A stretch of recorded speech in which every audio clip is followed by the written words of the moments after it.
Viewers welcome back to programme. So viewers ਗੱਲਬਾਤ ਕਰਨ ਜਾ ਰਹੇ ਹਾਂ ਕਿ ਪਿਛਲੇ ਕੁਝ ਦਿਨਾਂ ਤੋਂ ਪੰਥਕ ਹਲਕਿਆਂ ਵਿੱਚ ਜ਼ਿਆਦਾ ਬੱਚਿਆਂ ਨੂੰ ਲੈ ਕੇ ਇੱਕ ਬਹਿਸ ਜਿਹੜੀ ਉਹ ਛਿੜੀ ਹੋਈ ਹੈ। ਇਸ ਸੰਬੰਧੀ ਫੋਕ ਟੇਲਸ ਦੀ ਲੇਖਿਕਾ ਬੀਬੀ ਗੁਰਮੀਤ ਕੌਰ ਨੇ ਆਪਣਾ ਨਜ਼ਰੀਆ ਪੇਸ਼ ਕਰਦਿਆਂ ਕਿਹਾ ਹੈ ਕਿ ਜਿਹੜੇ ਸਿੱਖ ਇਸ ਵੇਲੇ ਗਰੀਬੀ, ਮੰਦਹਾਲੀ ਅਤੇ ਨਸ਼ਿਆਂ ਵਿੱਚ ਗਲਤਾਨ ਹਨ, ਉਹਨਾਂ ਨੂੰ ਸੰਭਾਲੀਏ, ਦਲਿਤ ਅਤੇ ਆਦੀਵਾਸੀਆਂ ਤੱਕ ਪਹੁੰਚ ਕਰੀਏ ਕਿ ਇਹ ਸਾਡੇ ਲਈ ਪਹਿਲ ਵਾਲਾ ਜਿਹੜਾ ਕਦਮ ਹੋਣਾ ਚਾਹੀਦਾ ਹੈ। ਸੋ ਇਸ ਬਾਰੇ ਆਪਾਂ ਗੱਲਬਾਤ ਕਰਾਂਗੇ। ਸੋ ਅਸੀਂ ਚਾਹਾਂਗੇ ਕਿ ਤੁਸੀਂ ਇਸੇ ਤਰ੍ਹਾਂ ਬਣੇ ਰਹਿਣਾ। ਦੇਖਣ ਸੁਣ ਲਈ ਐਂਡ ਲਿਖਣ ਲਈ ਤੁਹਾਡਾ ਸਭ ਦਾ ਬਹੁਤ ਬਹੁਤ ਸ਼ੁਕਰੀਆ ਜੀ। ਡਾਕਟਰ ਸਾਹਿਬ ਕੀ ਵਿਚਾਰਾਂ ਨੇ? ਦੇਖੋ, ਅਸੀਂ ਇਹ ਦੱਸ ਦਈਏ ਕਿ ਕੱਲ੍ਹ ਸਾਡੇ ਵੀਰ ਸਰ ਦਲਜੀਤ ਸਿੰਘ, ਬੀਬੀ ਪਰਮਜੀਤ ਕੌਰ, ਉਹਨਾਂ ਦੇ ਸਪੁੱਤਰ ਦਿਲਜੋਤ ਸਿੰਘ ਦਾ ਆਨੰਦ ਕਾਰਜ ਹੈ ਜੀ ਗੁਰਦੁਆਰਾ ਗਲੈਨਰੌਕ, ਨਿਊ ਜਰਸੀ। ਦੂਰ ਦੁਰਾਡਿਓਂ ਪੰਥਕ ਪਰਿਵਾਰ ਦੇ ਮੈਂਬਰ ਉਸ ਸ਼ਿਰਕਤ ਕਰ ਰਹੇ ਨੇ, ਸ਼ਮੂਲੀਅਤ ਕਰ ਰਹੇ ਨੇ। ਅਸੀਂ ਵੀ ਸ਼ਮੂਲੀਅਤ ਕਰਾਂਗੇ। ਔਰ ਇਹ ਪੰਥ ਦਰਦੀ ਪਰਿਵਾਰ ਹੈ। ਲੰਬਾ ਵਕਤ ਇਹਨਾਂ ਨੇ ਖੁਦ ਵੀ ਸੰਘਰਸ਼ ਦੇ ਵਿੱਚ ਯੋਗਦਾਨ ਪਾਇਆ। ਔਰ ਇਸੇ ਤਰ੍ਹਾਂ ਕਾਰਟਰੇਟ ਪੈਰੇਡ, ਜਿਹੜੀ ਸਭ ਤੋਂ ਪਹਿਲਾਂ ਜੇ ਕਹਿਣਾ ਹੋਏ ਕਿ ਜਿਸ ਸਿਟੀ ਸੈਂਟਰ 'ਚ ਝੰਡਾ ਲਹਿਰਾ ਕੇ ਖਾਲਸਾਈ ਮਾਰਚ ਦੀ ਪਰੰਪਰਾ ਸ਼ੁਰੂ ਹੋਈ, ਉਹਦੇ 'ਚ ਕਾਰਟਰੇਟ ਹੀ ਜਿਹੜਾ ਹੈ ਉਹ ਮੋਢੀਆਂ 'ਚੋਂ ਸੀ। ਬਾਅਦ ਦੇ ਵਿੱਚ ਤਾਂ ਹੁਣ ਕੈਨੇਡਾ 'ਚ ਅਪ੍ਰੈਲ ਦਾ ਮਹੀਨਾ ਖਾਲਸਾ ਹੈਰੀਟੇਜ ਮੰਥ ਹੁੰਦਾ ਔਰ ਥਾਂ-ਥਾਈਂ ਹੋਰ ਥਾਵਾਂ 'ਤੇ ਵੀ ਇਸ ਦੀ ਰੈਕਗਨੀਸ਼ਨ ਹੈ। ਸੋ ਉਸ ਨੂੰ TV 84 ਦੀ ਟੀਮ ਵੱਲੋਂ ਲਾਈਵ ਕਵਰ ਕੀਤਾ ਜਾਏਗਾ ਔਰ ਉਸ ਦੇ ਲਈ ਵੀ ਦਰਸ਼ਕ ਨਾਲ ਜੁੜਨ। ਔਰ ਹੁਣ ਅਸੀਂ ਟੌਪਿਕ ਵੱਲ ਆਉਂਦੇ ਜੀ। ਪਿਛਲੇ ਦਿਨਾਂ 'ਚ ਬਾਬਾ ਹਰਨਾਮ ਸਿੰਘ ਧੁੰਮਾ, ਜਿਹੜੇ ਦਮਦਮੀ ਟਕਸਾਲ ਦੇ ਮੁਖੀ ਨੇ, ਉਹਨਾਂ ਦਾ ਇੱਕ ਬਿਆਨ ਜਿਹੜਾ ਬੜਾ ਬੇਬਾਕੀ ਨਾਲ ਉਹਨਾਂ ਨੇ ਦਿੱਤਾ। ਉਹਨਾਂ ਨੇ ਕਿਹਾ ਕਿ ਜੀ ਸਿੱਖਾਂ ਦੇ ਪਹਿਲਾਂ ਜਿਹੜਾ ਉਹ ਜ਼ਿਆਦਾ ਬੱਚੇ ਹੁੰਦੇ ਸੀ, ਪਲ ਭੁੱਲ ਜਾਂਦੇ ਸੀ, ਫੇਥ ਦੇ ਨਾਲ ਜੁੜਿਆ ਹੋਇਆ ਸੀ। ਹੁਣ ਇਹ ਜਿਹੜਾ ਬੱਚੇ ਘੱਟ ਕਰਨ ਦਾ ਹੈ, ਇਸ ਦੇ ਨਾਲ ਬਹੁਤ ਸਾਡੀ ਆਬਾਦੀ ਵੀ ਘੱਟ ਰਹੀ ਹੈ ਔਰ ਪ੍ਰੋਬਲਮਸ ਵੀ ਹੋ ਰਹੀਆਂ। ਔਰ ਉਹਨਾਂ ਨੇ ਕਾਲ ਦਿੱਤੀ ਕਿ ਵੀ 5-5 ਬੱਚੇ ਜੰਮੋ। ਤੇ ਨਾਲ ਹੀ ਉਹਨਾਂ ਨੇ ਇਹ ਵੀ ਕਿਹਾ ਕਿ ਵੀ ਜੇ ਤੁਹਾਡੇ ਤੋਂ ਨਹੀਂ ਪਾਲੇ ਜਾਂਦੇ ਤਾਂ ਮੇਰੇ ਹਵਾਲੇ ਕਰ ਦੇਣਾ, ਮੈਂ ਉਹਨਾਂ ਨੂੰ ਕਥਾਕਾਰ, ਕੀਰਤਨੀਏ, ਗੁਰਸਿੱਖ ਔਰ ਸਿੱਖੀ ਦੇ ਪ੍ਰਚਾਰਕ ਬਣਾਵਾਂਗਾ।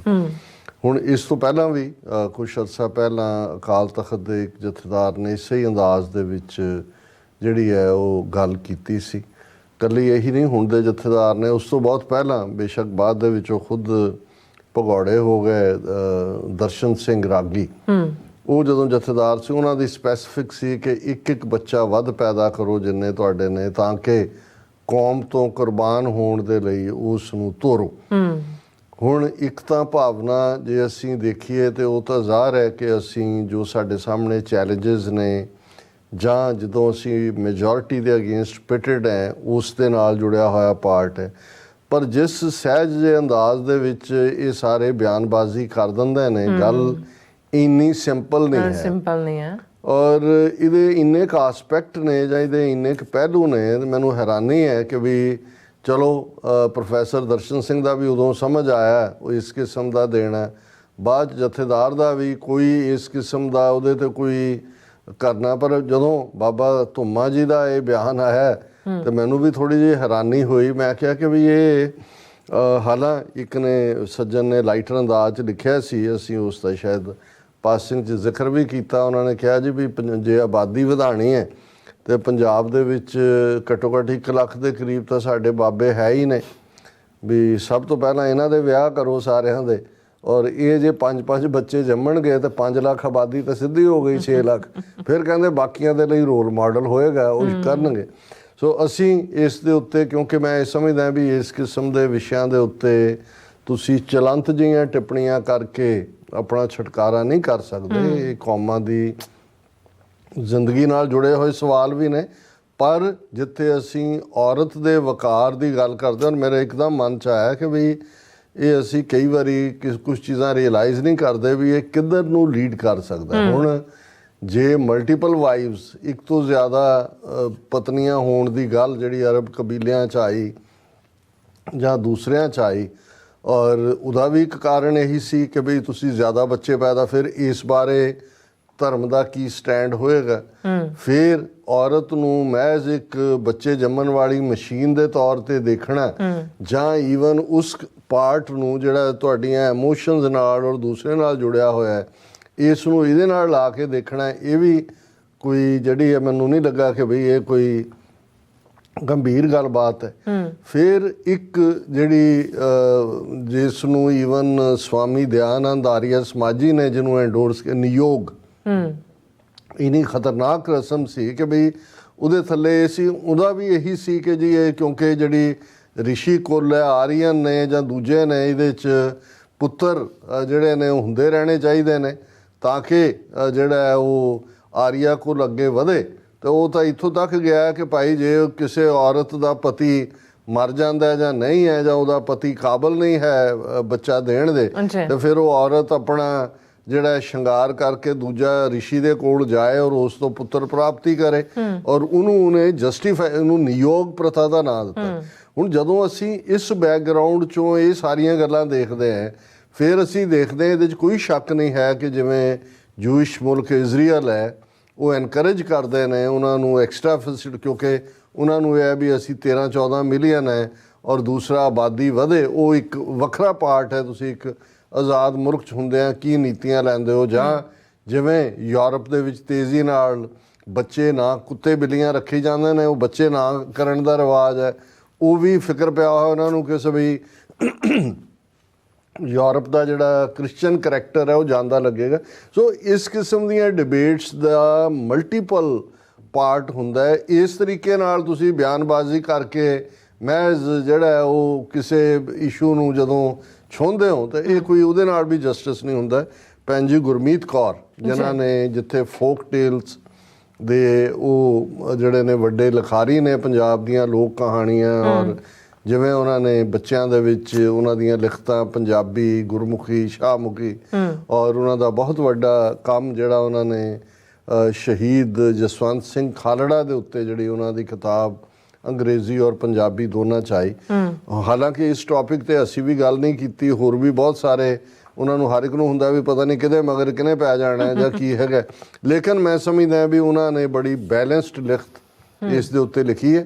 ਅੱਛਾ, ਡਿਬੇਟ ਹੈ, ਇਹ ਨਹੀਂ ਹੈ ਵੀ ਉਹਨਾਂ ਦਾ ਵਰਡ ਫਾਈਨਲ ਹੈ, ਪਰ ਉਹਨਾਂ ਨੇ ਇਹ ਜਿਹੜਾ ਇਸ ਦੀ ਸ਼ੁਰੂਆਤ ਇਹ ਕੀਤੀ ਕਿ ਉਹਨਾਂ ਨੇ ਕਿਹਾ ਜੀ ਪਿੱਛੇ ਜੇ ਗਿਆਨੀ ਹਰਨਾਮ ਸਿੰਘ ਧੁੰਮਾ ਮੁਖੀ ਦਮਦਮੀ ਟਕਸਾਲ ਨੇ ਇਹ ਬਿਆਨ ਦਿੱਤਾ ਹੈ ਕਿ ਹਰ ਸਿੱਖ ਨੂੰ 5-5 ਬੱਚੇ ਜੰਮਣੇ ਚਾਹੀਦੇ ਹਨ, ਤੇ ਜੇ ਉਹ ਨਹੀਂ ਪਾਲ ਸਕਦੇ ਤੇ ਗਿਆਨੀ ਜੀ ਉਹਨਾਂ ਦਾ ਪਾਲਣ ਪੋਸ਼ਣ ਕਰਨਗੇ ਤੇ ਪੜ੍ਹਾਉਣ ਲਿਖਾਉਣਗੇ। ਗਿਆਨੀ ਜੀ ਤੇ ਹੋਰ ਸਿੱਖ ਸੰਸਥਾਵਾਂ ਜਿਹੜੀਆਂ ਇਸ ਗੱਲ ਦੀ ਪ੍ਰੋੜਤਾ ਕਰ ਰਹੀਆਂ ਨੇ, ਉਹਨਾਂ ਨੂੰ ਮੇਰੇ ਸਵਾਲ ਇੰਜ ਹਨ ਜੋ ਉਹਨਾਂ ਨੇ ਸਵਾਲ ਚੱਕੇ ਨੇ। ਨੰਬਰ 1, ਜਿਹੜੇ ਸਿੱਖ ਨਿਆਣੇ ਨਸ਼ਿਆਂ ਵਿੱਚ ਰੁਲਦੇ ਫਿਰਦੇ ਨੇ ਤੇ ਹਰ ਸਾਲ ਹਜ਼ਾਰਾਂ ਦੀ ਗਿਣਤੀ ਵਿੱਚ ਮੌਤ ਦੇ ਖੂਹ ਵਿੱਚ ਡਿੱਗ ਰਹੇ ਨੇ, ਕੀ ਤੁਸੀਂ ਉਹਨਾਂ ਦੀ ਸਾਰ ਲੈ ਲਈ ਹੈ?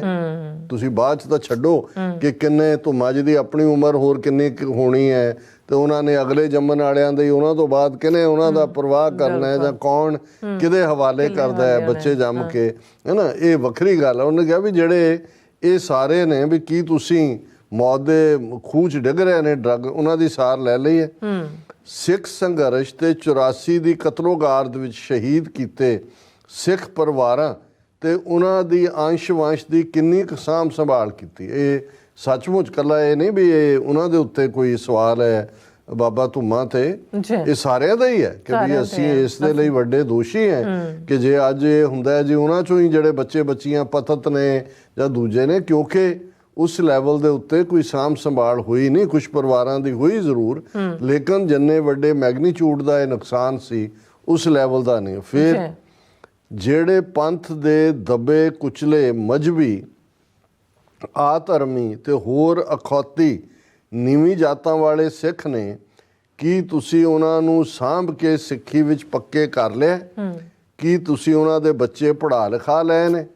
ਬਿਲਕੁਲ ਠੀਕ ਸਵਾਲ ਹੈ। ਅਸੀਂ ਦੇਖ ਰਹੇ ਹਾਂ ਵੀ ਕਨਵਰਸ਼ਨਸ ਕਿਉਂ ਹੋ ਰਹੀਆਂ ਨੇ ਜਾਂ ਹੋਰ ਬਹੁਤ ਸਾਰੇ ਰੀਜ਼ਨ ਨੇ, ਪਰ ਇਹ ਸਵਾਲ ਹੈ ਕਿ ਭਾਈ ਤੁਸੀਂ ਜਿਹੜੇ ਆਲਰੇਡੀ ਗਰੀਬ ਸਿੱਖ ਨੇ, ਦਬੇ ਕੁਚਲੇ ਮਜ਼ਹਬੀ ਜਿਨ੍ਹਾਂ ਨੂੰ ਨੀਵੇਂ ਬਣਾਇਆ ਹੋਇਆ, ਉਹਨਾਂ ਦੇ ਬੱਚਿਆਂ ਨੂੰ ਕਿਹਨੇ, ਸ਼੍ਰੋਮਣੀ ਕਮੇਟੀ ਨੇ ਧਿਆਨ ਦਿੱਤਾ ਹੈ ਕਿ ਦਿੱਲੀ ਕਮੇਟੀ ਪੜ੍ਹਾ ਰਹੀ ਹੈ ਕਿ ਕਿੰਨੇ ਜਿਹੜਾ ਉਹਨਾਂ ਵੱਲ ਧਿਆਨ ਹੈ? ਫਿਰ ਨੰਬਰ 3, ਜਿਹੜੇ ਹਰ ਸਾਲ ਲੱਖਾਂ ਦੀ ਗਿਣਤੀ ਵਿੱਚ ਪਤਤ ਹੋ ਰਹੇ ਨੇ ਜਾਂ ਈਸਾਈ ਧਰਮ ਅਪਣਾ ਰਹੇ ਨੇ, ਉਹਨਾਂ ਦਾ ਕੁਝ ਹੱਲ ਕੱਢ ਲਿਆ ਕਿ ਵੀ ਇਹ ਦੱਸੋ ਕਿ ਵੀ ਜਿਹੜੇ ਦੂਜੇ ਪਾਸੇ ਜਾ ਰਹੇ ਨੇ, ਪਤਿਤ ਹੋ ਰਹੇ ਨੇ, ਉਹਨਾਂ ਦਾ ਤੁਸੀਂ ਕਿਹੜਾ ਹੱਲ ਕੱਢਿਆ? ਅੱਛਾ। ਨੰਬਰ 4, ਤੁਹਾਡੇ ਕੋਲ ਇੰਨੀ ਸਮਰੱਥਾ ਹੈ ਤੇ ਤੁਸੀਂ ਸਿਕਲੀਗਰ, ਵਣਜਾਰੇ, ਦਲਿਤ ਤੇ ਦਰਾਵੜ ਸਿੱਖਾਂ ਦਾ ਹੱਥ ਕਿਉਂ ਨਹੀਂ ਫੜਦੇ? ਸਿੱਖਾਂ ਦੀ ਗਿਣਤੀ ਤੇ ਆਪ ਮੁਹਾਰੇ ਵੱਧ ਕੇ 1000 ਗੁਣੀ ਵੱਧ ਹੋ ਜਾਏਗੀ ਜੇ ਉਹ ਤੁਹਾਡੇ ਦਾਇਰੇ 'ਚ ਆਉਂਦੇ ਨੇ। ਫਿਰ ਤੁਸੀਂ ਔਰਤ ਨੂੰ ਕਿਉਂ ਮਸ਼ੀਨ ਬਣਾਉਣਾ? ਬੱਚੇ ਜੰਮਣ ਵਾਲੀ ਉਹ ਆਲਰੇਡੀ ਐਗਜ਼ਿਸਟ ਕਰਦੇ ਨੇ, ਉਹ ਦੇਖ ਰਹੇ ਨੇ ਤੁਹਾਡੇ ਵੱਲ, ਉਹਨਾਂ ਨੂੰ ਤੁਸੀਂ ਗੱਲ ਨਾਲ ਜਿਹੜੇ ਸਿੱਖ ਵਹੀਰਾਂ ਕੱਤ ਕੇ ਪੰਜਾਬ ਛੱਡ ਕੇ ਬਾਹਰ ਜਾ ਰਹੇ ਨੇ ਤੇ ਇਸ ਕਰਕੇ ਜਿਨ੍ਹਾਂ ਦੀਆਂ 2-3 ਪੀੜ੍ਹੀਆਂ ਬਾਅਦ ਸਿੱਖੀ ਆਪ ਮੁਹਾਰੇ ਖਤਮ ਹੋ ਜਾਵੇਗੀ, ਕੀ ਤੁਸੀਂ ਉਹਨਾਂ ਨੂੰ ਰੋਕਣ ਲਈ ਜਾਂ ਮੁੜ ਵਸੇਵੇ ਵਾਸਤੇ ਕੁਝ ਕਰ ਰਹੇ ਹੋ? ਵੀ ਉਹਦੇ ਲਈ ਕੀ ਹੈ ਕਿ ਵੀ 3 ਤੋਂ 5 ਲੱਖ ਨੌਜਵਾਨ ਜਿਹੜੇ ਚਾਈਲਡ ਪ੍ਰੋਡਿਊਸਿੰਗ ਏਜਸ ਦੇ ਨੇ, ਕਿਉਂਕਿ 12ਵੀਂ ਤੋਂ ਨਿਕਲ ਆਉਂਦੇ ਨੇ, 18 ਸਾਲਾਂ ਤੋਂ 28-30 ਸਾਲ ਤੱਕ ਮੈਕਸਿਮਮ ਨੇ, ਉਹ ਪੂਰੀ ਦੀ ਪੂਰੀ ਜਨਰੇਸ਼ਨ ਜਿਹੜੀ ਆ ਉਹ ਬਾਹਰ ਨਿਕਲ ਰਹੀ ਹੈ। ਫਿਰ ਜਦ ਸਿੱਖੀ ਦਾ ਧੁਰਾ ਪੰਜਾਬ ਹੀ ਸਿੱਖਾਂ ਤੋਂ ਸੱਖਣਾ ਹੋ ਜਾਏਗਾ ਤੇ ਸਿੱਖੀ ਕੀ ਆਪ ਮੁਹਾਰੇ ਮਿਟਣ ਦੇ ਰਾਹ ਤੇ ਨਹੀਂ ਪੈ ਜਾਏਗੀ? ਸਵਾਲ ਤਾਂ ਵੈਲਿਡ ਹੈ। ਬਾਬਾ ਬੰਦਾ ਸਿੰਘ ਬਹਾਦਰ ਦਾ ਸਰਹੰਦ ਫਤਿਹ ਕਰਨਾ ਤੇ 2 ਘੱਲੂਘਾਰਿਆਂ ਤੋਂ ਬਾਅਦ ਸਿੱਖ ਰਾਜ ਦਾ ਦੁਨੀਆ ਦੇ ਨਕਸ਼ੇ ਤੇ ਉਭਰਨਾ ਸਿੱਖਾਂ ਦੇ ਵਾਧੂ ਬੱਚੇ ਜੰਮਣ ਨਾਲ ਨਹੀਂ, ਬਲਕਿ ਸਿੱਖਾਂ ਦੇ ਸਿੱਖੀ ਅਸੂਲਾਂ ਤੇ ਪਹਿਰਾ ਦੇ ਕੇ ਦਬੇ ਕੁਚਲੇ ਵਰਗ ਨੂੰ ਸਸ਼ਕਤ ਕਰਨ ਕਾਰਨ ਹੋਇਆ ਸੀ ਕਿ ਸਿੱਖੀ ਦਾ ਪ੍ਰਸਾਰ ਤਾਂ ਇਹਦੇ 'ਚੋਂ ਹੀ ਹੋਇਆ ਕਿ ਭਾਈ ਦਬੇ ਕੁਚਲਿਆਂ ਨੂੰ ਲੱਗਾ ਵੀ ਇਹ ਐਮਪਾਵਰਮੈਂਟ ਹੈ ਸਾਡੀ, ਉਹ ਜਿਹੜੇ ਨੇ ਆਏ ਸਿੱਖੀ ਦੇ ਵਿੱਚ। ਇਸ ਦਾ ਮੁੱਢ ਤੇ ਗੁਰੂ ਨਾਨਕ ਆਪ ਬਣ ਗਏ ਸੀ ਜਦ ਉਹਨਾਂ ਗੁਰਗੱਦੀ ਪਾਈ ਲਹਿਣਾ ਜੀ ਨੂੰ ਸੌਂਪੀ ਨਾ ਕਿ ਆਪਣੇ ਪੁੱਤਰਾਂ ਨੂੰ। ਫਿਰ ਇਹ ਥੋੜ੍ਹੀ ਹੈ ਕਿ ਵੀ ਪੁੱਤਰ ਹੀ ਤੁਹਾਡੇ ਠੀਕ ਵਾਰਸ ਹੁੰਦੇ ਨੇ, ਉਹ ਤਾਂ ਵੈਲਿਊਜ਼ ਤਾਂ ਭਾਈ ਲਹਿਣਾ ਜੀ ਨੇ। ਕੋਈ ਉਹਨਾਂ ਦੇ ਪੁੱਤਰ ਸ੍ਰੀ ਚੰਦ ਲਖਮੀ ਦਾਸ ਨੂੰ ਤਾਂ ਜਿਹੜਾ ਉਹ ਉਹਨਾਂ ਨੇ ਉਸ ਤੇ ਯੋਗ ਨਹੀਂ ਸਮਝਿਆ। ਤੇ ਫਿਰ ਦਸਮ ਪਿਤਾ ਨੇ ਆਪਣੇ ਪੁੱਤਰ ਵਾਰ ਕੇ ਹੋਰ ਨਿਆਣੇ ਨਹੀਂ ਜੰਮੇ। ਉਹਨਾਂ ਕਿਹਾ ਇਨ ਪੁੱਤਰਨ ਕੇ ਸੀਸ ਪਰ ਵਾਰ ਦਿਏ ਸੁਤ ਚਾਰ ਮੁਏ ਤੋਂ ਕਿਆ ਭਇਆ ਜੀਵਤ ਕਈ ਹਜ਼ਾਰ। ਇਸ ਸਮੇਂ ਜਦ ਧਰਤੀ ਤੇ ਲੋਕਾਂ ਦਾ ਭਾਰ ਅਸਹਿ ਹੋ ਚੁੱਕਿਆ ਹੈ ਤੇ ਕੁਦਰਤੀ ਸੋਮਿਆਂ ਦੀ ਵਧੇਰੇ ਥੁੜ ਹੈ, ਜਿਸ ਕਾਰਨ ਦੁਨੀਆ ਵਿੱਚ ਜੰਗਾਂ ਹੋ ਰਹੀਆਂ ਹਨ, ਇੱਕ ਪਰਿਵਾਰ ਨੂੰ 5-5 ਬੱਚੇ ਜੰਮਣ ਦਾ ਸੁਨੇਹਾ ਦੇਣਾ ਮੂਰਖਤਾ ਹੀ ਨਹੀਂ ਪਾਪ ਹੈ। ਇਹ ਕਿਵੇਂ ਦੀ ਸਮਝਦਾਰੀ ਹੈ ਕਿ ਸਾਡਾ ਵਸਿਆ ਵਸਾਇਆ ਬਾਗ ਉਜੜਦਾ ਜਾ ਰਿਹਾ ਹੈ ਤੇ ਆਪਾਂ ਉਹਨੂੰ ਵੱਢ ਟੁੱਕ ਕੇ ਅੱਗ ਲਾ ਕੇ ਉਹਨਾਂ ਤੋਂ ਮੂੰਹ ਫੇਰ ਕੇ ਨਵੇਂ ਬੂਟੇ ਲਗਾਉਣ ਵਿੱਚ ਆਪਣੀ ਊਰਜਾ ਮੁਕਾ ਦਈਏ।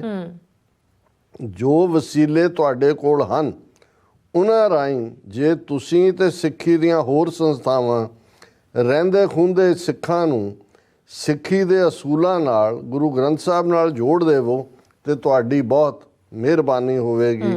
ਗ੍ਰੰਥ ਕੀ ਰਾਖੋਗੇ तो पंथ की रहेगी नाथ, राख जो ना पंथ की ग्रंथ कौन मानेगो।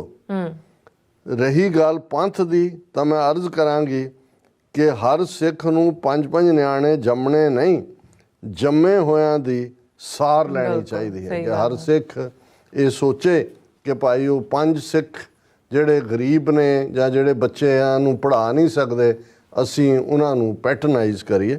ਸੋ ਅਸੀਂ ਭੈਣ ਜੀ ਗੁਰਮੀਤ ਕੌਰ ਹੋਰਾਂ ਦਾ ਨਜ਼ਰੀਆ ਪੇਸ਼ ਕੀਤਾ। ਅਸੀਂ ਚਾਹਾਂਗੇ ਕਿ ਇਸ ਮੁੱਦੇ ਦੇ ਉੱਤੇ ਜੇ ਕੋਈ ਹੋਰ ਵੀ ਡਾਈਸੈਂਟਿੰਗ ਵਿਊਜ਼ ਉਹਨਾਂ ਦੇ ਨਾਲ ਸਹਿਮਤੀ ਵਾਲਾ ਜਾਂ ਉਹਨਾਂ ਦੇ ਜਿਹੜਾ ਵਿਰੋਧਤਾ ਵਾਲਾ ਹੋਏ ਤੇ ਅਸੀਂ ਇਸ ਨੂੰ ਜਿਹੜਾ ਰੈਕਗਨਾਈਜ਼ ਕਰਾਂਗੇ। ਹਾਂ, ਇਸ ਨੂੰ ਅਸੀਂ ਆਪਣੇ ਇਸ ਪ੍ਰੋਗਰਾਮ ਦੇ ਵਿੱਚ ਸ਼ਾਮਲ ਲੈ ਕੇ ਆਵਾਂਗੇ। ਜੀ ਡਾਕਟਰ ਸਾਹਿਬ ਤੁਹਾਡਾ ਬਹੁਤ ਬਹੁਤ ਸ਼ੁਕਰੀਆ। ਸੋ ਇੱਥੇ ਲੈਣਾ ਬ੍ਰੇਕ। ਵਿਊਅਰਸ ਤੁਸੀਂ ਕਿਤੇ ਨਹੀਂ ਜਾਣਾ, ਮਿਲਦੇ ਹਾਂ ਆਫਟਰ ਦਿਸ ਸ਼ਾਰਟ ਬ੍ਰੇਕ।